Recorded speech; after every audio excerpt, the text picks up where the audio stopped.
uvuye ku tariki imwe y'ukwezi kw'indwi 2021 ugashika itariki 30 z'ukwezi kwa gatandatu 2022 hari handitswe amasosiyete angana n'ibihumbi 4 n'amajana 978 muca mubona yuko harenze ko hafi amasosiyete ibihumbi 2 no kuvuga hafi bice 30% vyiyongereye ko ugereranije n'umwaka warenganye. Uburusho butangwa hisunzwe itegeko Code des Investissements. Iryo tegeko nyene rirongera rigategekanya ko uwaronse uburusho abukoresha ico bwagenewe. Iryo tegeko kandi rirongera rigategekanya n'ibihano udashoboye gukoresha ubwo burusho ico bwagenewe aronka uhereye kwakwa ubwo rupapuro certificat aba yarahawe no gusubiza mbere n'uburusho aba yararonse mu gihe atabukoresheje ico bwagenewe.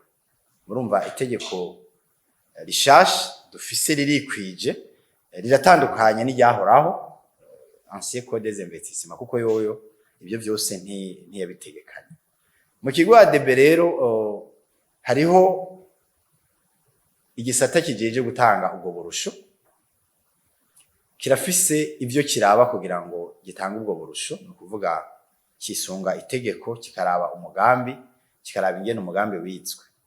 Hanyuma ico gisata ntigitanga gusa, kirongera kikanakurikirana ku ruhande rumwe ingene bwakoreshejwe imbere yo gushobora kubandanya umugwizatunga canke umunyamitahe aronka ubukurikira.